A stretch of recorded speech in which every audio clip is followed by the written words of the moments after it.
Coucou, c'est Kiten, j'espère que vous allez bien.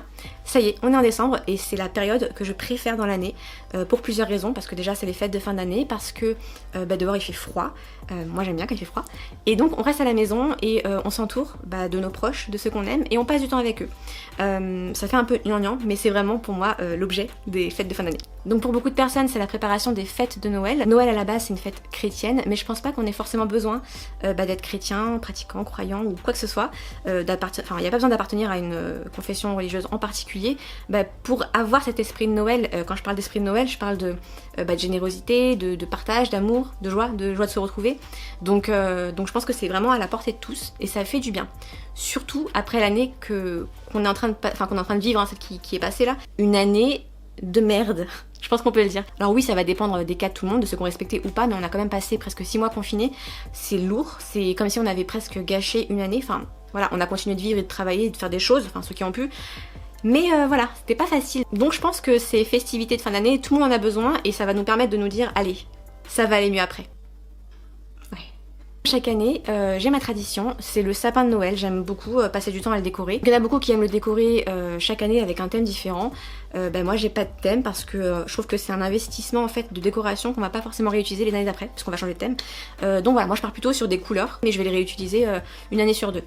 À peu près. Et donc depuis toujours, je vis dans cet appartement qui n'est pas très grand et on a toujours eu un sapin artificiel. Alors il y a deux teams, celle des vrais sapins et celle des sapins artificiels. Je vous explique juste pourquoi moi j'aime pas le principe du vrai sapin. Ça me pose un problème d'aller chercher un vrai sapin donc qui vit dehors, de le ramener à la maison, chez soi, pour le voir mourir petit à petit et une fois que les aiguilles sont tombées, on s'en débarrasse.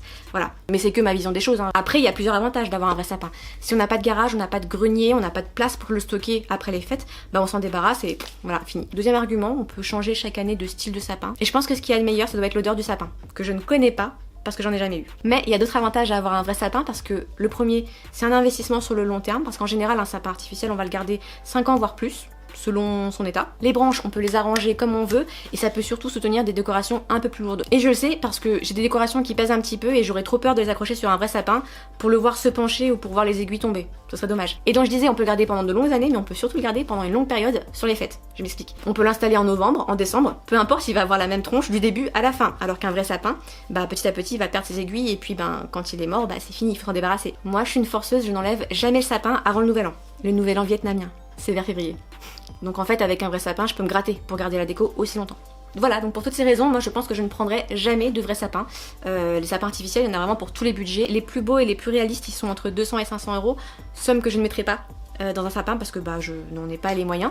Et ça me va très bien d'avoir ce type de sapin qui fait un peu moins vrai mais qui reste tout de même très beau. Et cette année, je pense que j'ai saoulé tout mon entourage pour cette histoire de sapin de Noël parce que je devais en racheter un autre, le mien a rendu l'âme, mais tous les magasins étaient fermés. Donc ma solution c'était de pouvoir acheter sur internet, chose que je ne voulais pas faire parce que les photos c'est jamais comme la réalité. C'est pour tout, c'est comme ça, la photo n'est jamais fidèle à la réalité. Donc j'en avais trouvé un trop bien. J'ai réfléchi 2 jours, il était sold out. Et donc quand les magasins ont commencé à réouvrir vers le 1er décembre, je me suis précipitée pensant naïvement que je trouverais mon bonheur et je me suis retrouvée chez Mocheland. Vraiment, les sapins étaient moches, plein de trous, mais vraiment j'abuse pas, ils étaient moches. J'envoyais des photos à mes amis pour leur montrer mon désarroi, j'étais dégoûtée. C'était vraiment Covidland, c'était moche. J'ai fini par me replier sur une solution de secours sur internet, surprise, j'ai pas fait attention à la taille. Alors j'en voulais un qui soit plus grand que moi, sauf que celui-ci fait 2,10 m, donc c'est bien plus grand que moi. Et j'ai pas pensé en fait au diamètre, la base.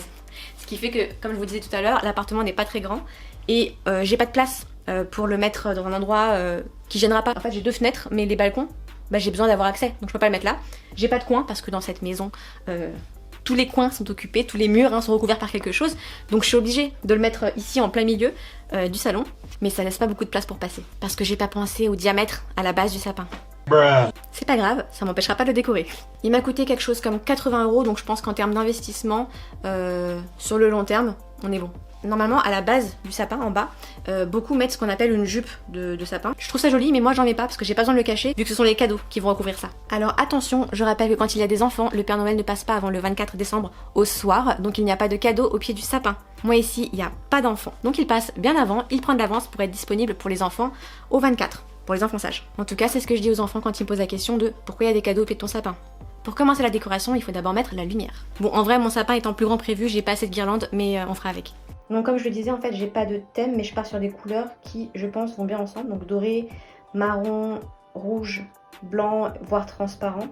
Donc voilà, j'ai plusieurs décos, plusieurs tailles. Donc j'en ai des grosses comme celle-ci. J'adore en fait. Et je pense que ça irait bien avec un gros sapin justement. J'en ai des transparentes comme ça. Moi je me fournis en fait chez Maison du Monde. Je pense qu'ils ont vraiment des décorations qui sont trop trop belles.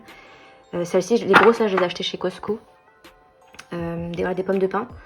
Des transparentes comme celle-ci. Alors je sais pas pour vous, mais moi ça me rappelle en fait les bulles. Vous savez les bulles qu'on fait quand on est gosse, donc on est adulte d'ailleurs aussi. Ça je trouve ça trop mignon en peluche. Et ça brille, donc évidemment il faut que ça brille. J'ai des gouttes comme ça que je trouve vraiment trop jolies. J'aime bien parce que ça va venir casser en fait les formes dans le sapin. J'ai aussi ces étoiles, donc c'est très fragile mais je trouve ça très joli. Voilà, je parlais des bulles de savon tout à l'heure. C'est exactement ça, je trouve ça trop trop joli. Et super délicat. Voilà, j'en ai pas beaucoup. Je crois que en fait j'en avais 2-3 mais je les ai cassés au fur et à mesure des années. Donc voilà, ça c'est une de mes préférées. On n'entendra pas sur la vidéo parce qu'il y a des droits d'auteur, mais quand je décore, je mets bien évidemment de la musique de Noël pour me mettre dans le spirit et un petit feu de cheminée aussi pour m'accompagner. Alors, est-ce que vous saviez qu'à l'origine, l'arbre de Noël, donc le sapin, était décoré avec des pommes? Et il me semble qu'au 19e siècle, une année, la récolte n'était pas bonne, donc il n'y avait plus de pommes pour décorer les sapins. Et donc pour pallier à ce manque, c'est un artisan verrier alsacien, je suis pas sûre de l'origine, qui a proposé de remplacer les pommes, qui n'étaient pas disponibles, par des boules en verre, donc des boules soufflées. Et c'est de là que viendrait la boule de Noël. Et donc cette année, j'avais envie de faire un clin d'œil à cette pomme qui ornait traditionnellement nos sapins. Je vais pas mettre des vraies pommes parce que ça se mange et c'est trop lourd. Donc je vais partir sur ces décorations là que je trouve trop mignonnes.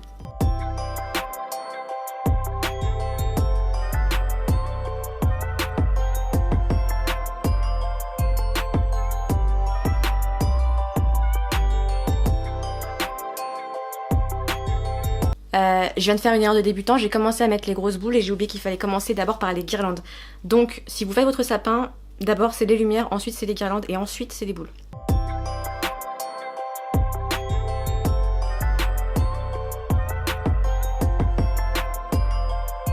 Après les décorations que je mets sur mon sapin, il y en a quelques-unes qui sont pas dans les thèmes, enfin en tout cas pas dans la couleur, mais que j'aime beaucoup accrocher parce que c'est celles que je collectionne en fait au fur et à mesure de l'année, donc c'est les Disney. Donc là j'ai Alice avec le lapin, j'ai ça, c'est beaucoup trop mignon, ceux qui connaissent Cendrillon. Alors celui-là, je sais pas si on le voit bien à la caméra, mais c'est le château de Disney en fait qui est tout doré, plein de paillettes, j'adore. Olaf, mais il a perdu sa carotte, son nez, mais je pense que c'est pas très grave, je peux quand même le mettre. J'ai Madame Samovar que j'adore, avec Lumière.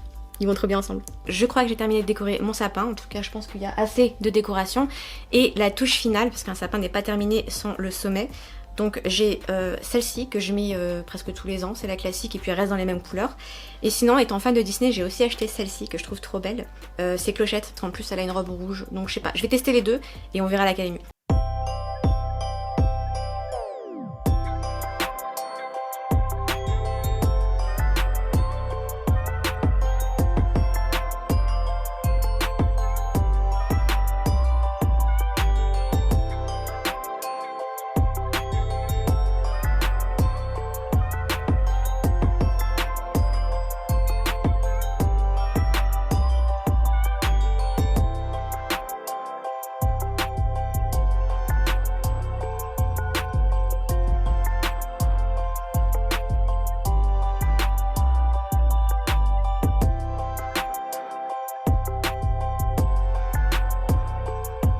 Ben voilà, j'ai fini, j'espère que ça vous aura plu. Merci d'être resté avec moi pour ce moment que je chéris, la décoration du sapin de Noël. N'hésitez pas à partager et à envoyer vos sapins à vous sur les réseaux, je trouve ça vraiment trop joli, ça peut inspirer plein d'autres personnes. Je vous dis à bientôt, prenez soin de vous et passez de belles fêtes de fin d'année.